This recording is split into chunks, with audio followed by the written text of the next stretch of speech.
皆さんこんにちは。株式会社バンダイナムコスタジオのアートディレクター菅野正人です。イカロス出版株式会社、J ウィング編集長大谷と申します。軍事ジャーナリストの竹内治と申します。2回目にしてものすごく難しいやつが出てきてしまったので今困惑してるんですけれども、なるべく頑張ります。菅野さん、まずは、この機種の特徴について教えてください。はい、ADF-01 ファルケンはですね、Sコンバットシリーズの中では、最も未来的といいますか、SF 的といいますか、戦闘機にとってかっこいいと呼ばれるような要素がてんこ盛りになっている機体です。で、最大の特徴はですね、レーザー兵器である TLS と呼ばれるタクティカルレーザーシステムと呼ばれる、機能がありまして、これらがですね、レーザー発射を行う際に機首の部分がパッと割れて鳥のくちばしみたいに、で、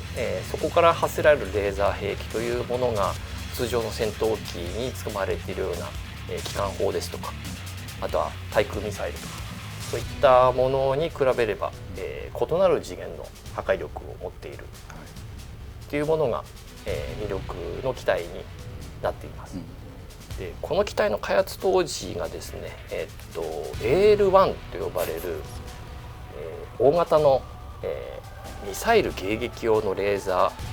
ー兵器装備された航空機っていうものが開発途上だったので、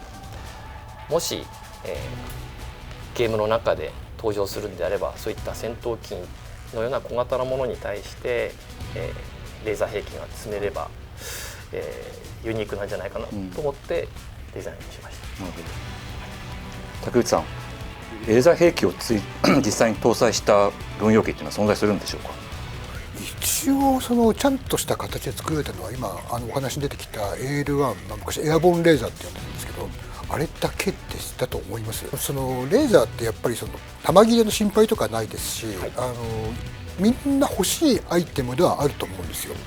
ただ問題は戦闘機サイズの機体に搭載してこうゲームの中にバイオレンスドカンみたいな出力のレーザーは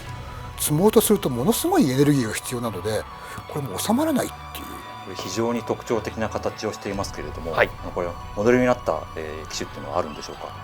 開発当時はですね、全身欲が大変なブームの時期でもありました。X29 ですとか、SU47、当時は型式も違う S37 という名前でしたけれども、それらの登場がデザインに大きく影響を与えていました。ライバルパイロットの塗装が赤っていうのは、はい、何かその方が若い頃に仮面の人とかに憧れていたのはそういうことなんですか。それはおそらくダイレクトに影響していると思うんですが敵が赤というのは、大谷さんも我々の世代で、共通項だと思います。1997年に戦闘用の航空機が無人になるっていうのは、多分そこまで受け入れられない話だったのかなと思います。これ今現実には存在するんでしょうか。この形のものはないというか、ただ正直現実がここ10年ぐらい追いついてきちゃってるところがあって、で有人と無人で運用できるっていうそのコンセプト、これア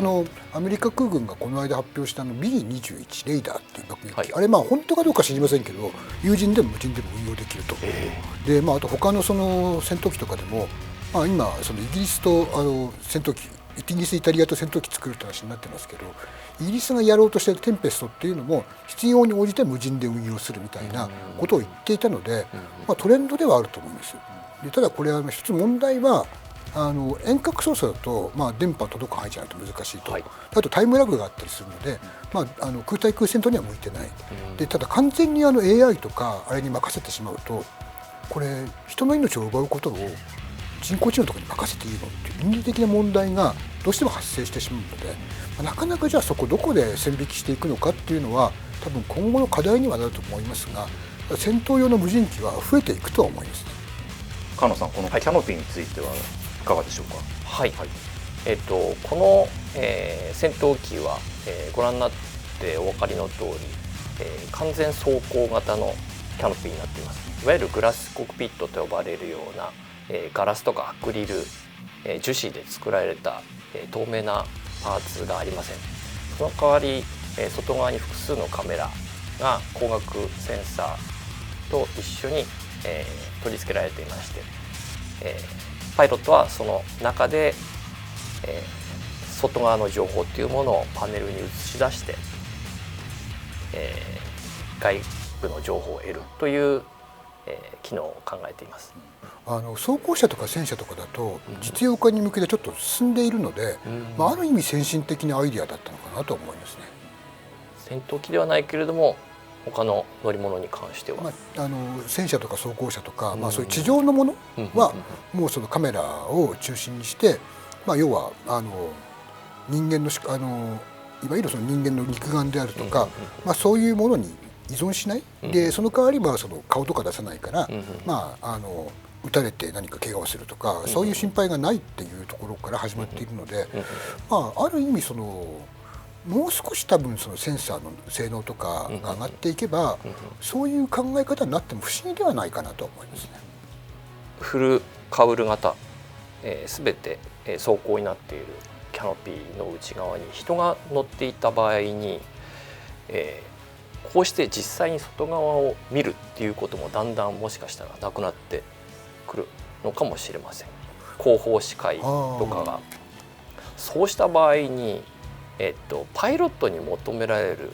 肉体的特性とか俊敏性とか、あるいはパイロットそのものの体なんていうものも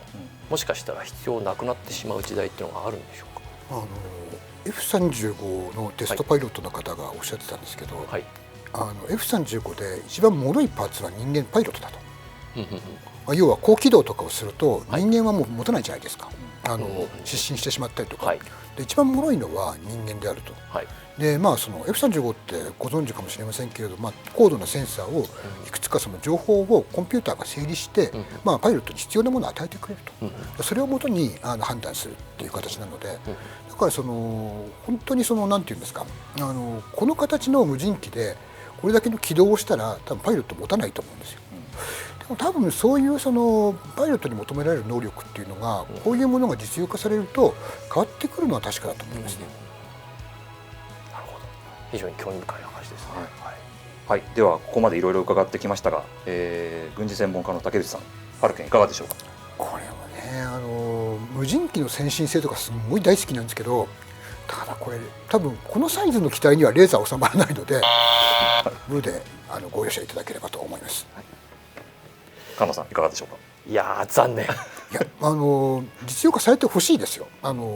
僕の生きてるうちじゃないと思いますけど、ファルケン一番素晴らしいのはこれ無人運用したら撃墜されても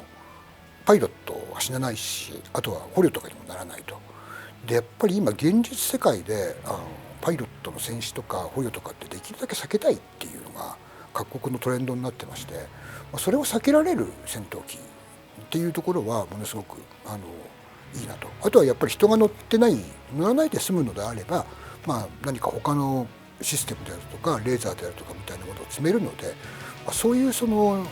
言うんでしょうね、戦闘機の未来みたいなものを一つの切り開けるコンセプトではあるっていうところがすごく僕は好きです。ありがとうございます。ADF-01 についてお二人にお話を伺いまして、エースコンバットシリーズの中では非常に強いボスキャラみたいな位置づけの機体ではあるんですけれども、これらは僕の方針からすると、ゲームの中だけで留めておいてほしいと思っております。次回はですね、エースコンバット0より ADF-X01 モルガン、この機体について、ご説明させていただきます。本日はどうもありがとうございました。ありがとうございました。